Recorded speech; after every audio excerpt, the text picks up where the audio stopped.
agora também para mais um momento de conversa, depois dessa poesia sábia desse criança. Hoje um programa especial dedicado só a nossas criancinhas. Gosto também não continua nesse ritmo, ele fala sobre crianças, mas gosto também fala sobre terapia de fala e desenvolvimento infantil. Por isso, não tem ali neurodesenvolvimento infantil, não tem ali terapeuta de fala, Gonçalo Leal, e não tem neuropediatra e pediatra de desenvolvimento infantil, que é Tiago Proença. Bom dia. Muito bom dia. Tudo bem? Como é que está o dia de hoje? Um bocadinho mais quente do que em Lisboa, mas muito agradável. E em Lisboa disseram que também está um bocadinho quente. Para começar a nossa conversa, vamos começar a falar sobre a terapia de fala, certo? Muitas pessoas falam, quando a criança nasce, tem aquela coisa de dizer qual é o momento certo da criança começar a falar? Muito bem. Olá. Antes de mais, muito obrigado por nos terem. E realmente essa é sempre uma grande questão, quando é que as crianças, quando é que começam as primeiras palavras, que nós sabemos que é ali entre os 18 meses e os 2 anos, já é suposto que a criança já diga algumas palavras. Muitas vezes, quando não diz, é o que nós chamamos um sinal de alarme, e é aí que muitas vezes os pais, nomeadamente as mães, estávamos há pouco a conversar aqui nos bastidores, como as mães têm muita intuição quando algo não está certo, e realmente este pode ser um sinal de alarme para procurar ajuda. Portanto, mais uma vez, não é só as primeiras palavras, é também se a criança compreende o que está a ser dito, se a criança já acompanha, e é suposto acompanhar muito precocemente com o olhar, com o sorriso, porque o nome é um pouco redutor. Falamos em terapia da fala, mas na verdade falamos também de comunicação, e comunicação vai muito para além da fala. Exatamente. E agora, qual é a importância da terapia da fala? Cada vez mais a terapia da fala tem vindo num crescimento muito acelerado em muitos países, porque se pensarmos um pouco, comunicar para o ser humano é absolutamente essencial, não é? Se pensarmos e compararmos, e muitas vezes eu dou este exemplo, se pensarmos noutras espécies da Terra, os seres humanos, uma das grandes vantagens que têm evolutivas é a nossa comunicação complexa, a nossa linguagem. Portanto, cada vez mais esta relação da fala e da linguagem relaciona-se muito com a interação social, com a relação, com o sucesso na aprendizagem e também com a saúde mental. Então a terapia da fala, eu diria, está num crescimento exponencial, desde de crianças muito pequenas, da neonatologia, até a adultos, até ao fim de vida. Agora contigo, Tiago, quais são as etapas do desenvolvimento infantil? Muito obrigada pela oportunidade de estar aqui. Efetivamente, o desenvolvimento infantil, muitas vezes os pais acham que tem a ver com o crescer, com o nascerem os dentes, e não tem nada a ver com essa parte. Ou seja, aquilo que nós entendemos por neurodesenvolvimento são as etapas sucessivas que o bebê vai tendo para adquirir as competências que o indivíduo adulto tem. Ou seja, um bebê está deitado, chora, come, dorme, e ao longo dos anos seguintes vai começar primeiro a segurar a cabeça, depois a sentar-se, depois a ficar de pé, depois a caminhar, depois a correr, depois a saltar. E isto são as etapas do desenvolvimento motor. Isso acontece em todas as outras áreas, na da linguagem, na interação social, etc. Portanto, estas etapas do neurodesenvolvimento ocorrem em todos os indivíduos da mesma ordem, quer nos Estados Unidos, quer aqui em Cabo Verde, em Portugal, na China. Todas as crianças vão seguindo estas etapas. E é fundamental nós propiciarmos as melhores condições para que estas etapas aconteçam. E nesta área em concreto da linguagem, é muito importante, desde que o bebê sai da maternidade, que a mãe, o pai, a família, fale com o bebê, explique o que é que está a fazer ao bebê, porque ele ainda não entende, mas é neste processo de fala que o bebê vai adquirir as competências para poder falar mais tarde. E mais importante do que diagnosticarmos e intervirmos nas perturbações de neurodesenvolvimento, uma das nossas principais missões é sensibilizar as famílias, sensibilizar a sociedade civil para as formas de estimulação da criança, para que ela consiga ter um desenvolvimento no máximo das suas plenitudes. Exato. E agora, hoje aqui no programa, temos aqui duas crianças com autismo, crianças especiais, não é? E qual é a diferença? Como é que notamos que essas crianças têm um desenvolvimento diferente com uma criança ditos normais? Okay. A primeira coisa que eu acho que é importante ressalvar é que estas crianças, não temos crianças normais e não normais. Temos crianças normotípicas, portanto que têm um desenvolvimento que é o mais habitual, e temos crianças com alterações do desenvolvimento. A perturbação do espectro do autismo muitas vezes é pensada como sendo uma dificuldade de linguagem, não falarem. E efetivamente muitas vezes é nessa altura que são referenciadas ao médico. Mas a perturbação do espectro do autismo, na realidade, conforme o Gonçalo explicou há pouco, é um problema na comunicação. São bebés que muitas vezes não olham tanto nos olhos, têm pouco interesse em estabelecer relação mesmo com os pais, mais tarde gostam de brincar ao lado, não interagem com outras crianças, têm menos interesse em estar com o outro, podem ter uns movimentos repetitivos que são estereótipos, são aquilo que nós chamamos de estereotipias, podem ter uns interesses em coisas um bocadinho bizarras para a maioria das crianças e dos adultos, por vezes têm interesse em letras, em números de uma maneira exacerbada. O que é que nos deve chamar a atenção? Se a criança não começa a falar, se a criança tem pouco interesse nas brincadeiras, se a criança não brinca ou faz de conta, por exemplo, damos-lhe um carro para a mão e em vez dela usar o carro, fica a brincar só com uma roda. Se a criança, quando quer um objeto, eu se quiser uma coisa, aponto e vamos os dois olhar para onde eu estou a apontar e vai-me dar aquilo que eu quero. Uma criança autista não percebe isso e vai usar a mão do pai para atingir o objeto, mas sem fazer esta comunicação que é o gesto de apontar. Quando nós notamos essas diferenças, devemos procurar ajuda de alguém que possa fazer o diagnóstico e devemos começar a trabalhar com esta criança para desenvolver estas competências. Portanto, pô-la em contextos sociais, seja grupos de música, seja catequeses, escoteiros, desportos coletivos. Na escola vamos ter que ter uma abordagem especial desta criança e temos que ter o apoio dos terapeutas que vão facilitar e vão desenvolver estas capacidades comunicativas que estão diminuídas nestas crianças. Exatamente. Neste caso, o Gonçalo, como terapeuta, como é que vocês fazem para desenvolver esta habilidade de fala dos autistas?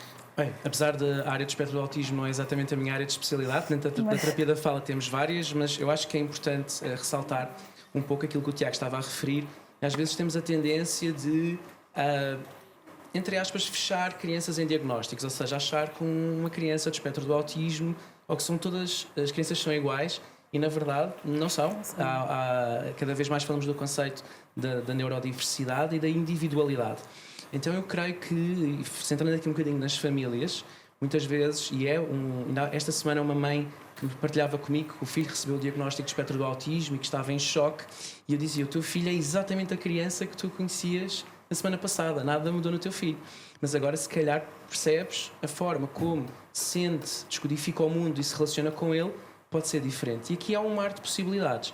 E, portanto, muito do aconselhamento que é dado aos pais, é aquilo que o Tiago estava a referir, e os pais conhecem os filhos melhor do que ninguém, os gostos, o que é que gostam, o que é que lhes dá prazer, e aproveitar esses momentos exatamente para estimular, seja o vocabulário, seja a questões de interação, mas ir muito ao encontro, em parte, dos interesses da criança e tentar incluir e haver este investimento.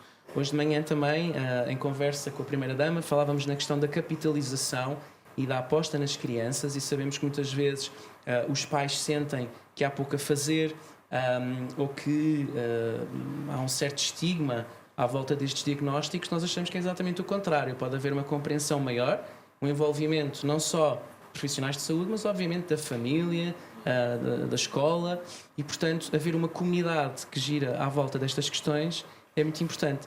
Permita-me também alargar aqui um bocadinho a questão. Nós falamos muito do espectro do autismo porque está realmente muito em voga e bem, mas as perturbações do neurodesenvolvimento que afetam comunicação e linguagem vão muito para além do autismo.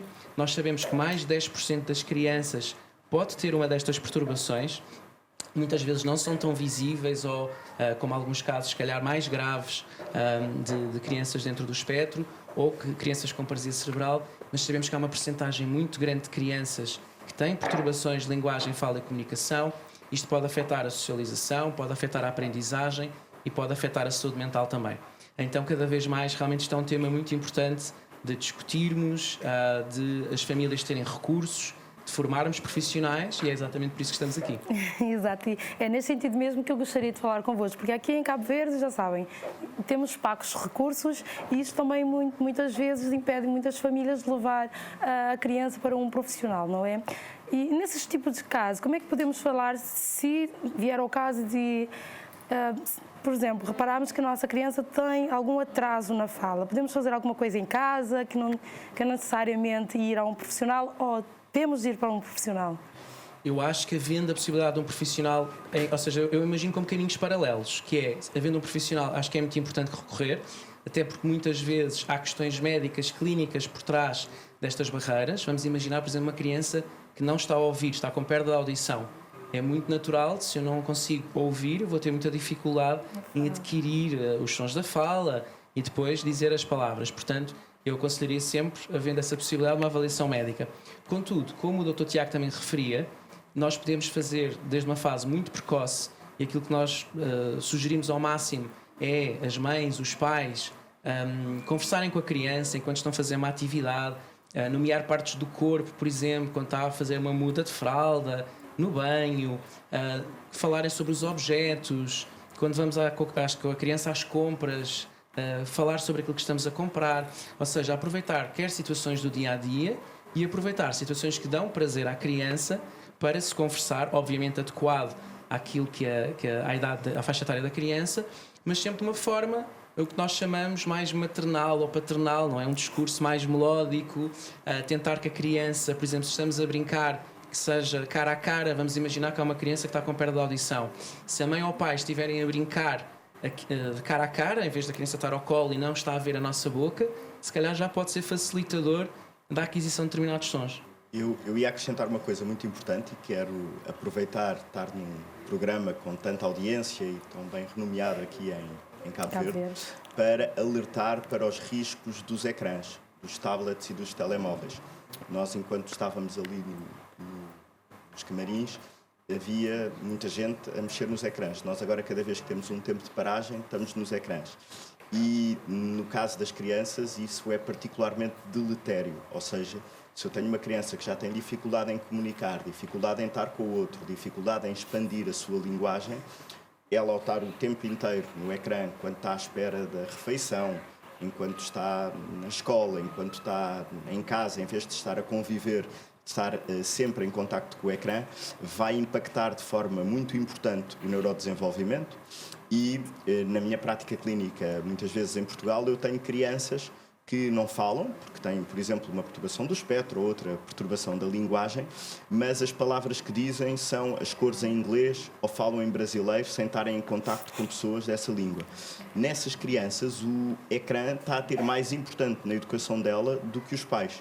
E, portanto, isso é um alerta que eu acho que é muito importante termos, de forma preventiva, evitar perturbações do neurodesenvolvimento, limitando, em meu entender, a zero o tempo com tablets e telemóveis até pelo menos à adolescência. Agora vamos falar um bocadinho sobre a área do neurodesenvolvimento infantil. Qual é o vosso papel, não é? E qual é a importância de ter um técnico de neurodesenvolvimento infantil? Aquilo que eu costumo explicar é que o nosso papel é como o de um prisma de vidro que recebe a luz branca e vai separar nas várias cores. Ou seja, quando nós vemos uma criança de forma holística, tudo aquilo que a criança traz, a brincadeira, a alegria, o que faz, o que não faz, nós temos que separar nas várias áreas. Como é que está o desenvolvimento motor, aquilo que falávamos há bocado, do andar, do correr, do saltar. Como é que está o desenvolvimento da motricidade fina, como é que pega num lápis, se já faz os desenhos típicos de cada idade. Como é que está a linguagem? Será que ela já fala, diz algumas palavras, faz frases completas?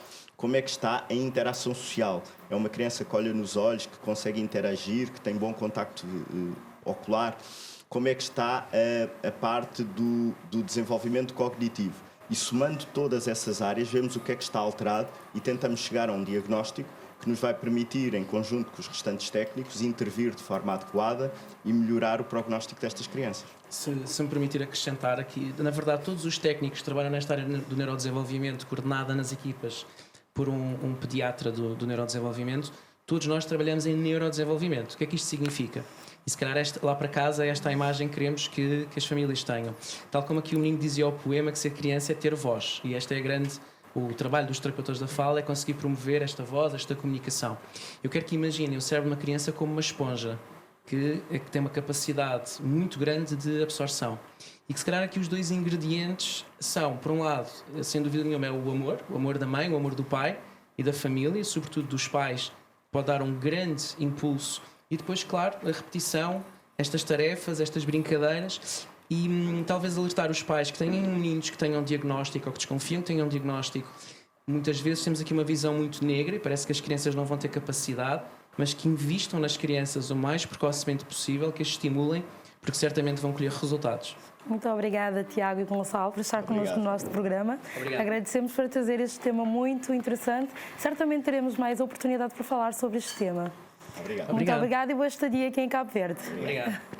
Bom, assim está terminando a nossa conversa ali com os 12 especialistas ali que vão falar um bocadinho sobre desenvolvimento infantil e também a importância de terapia de fala.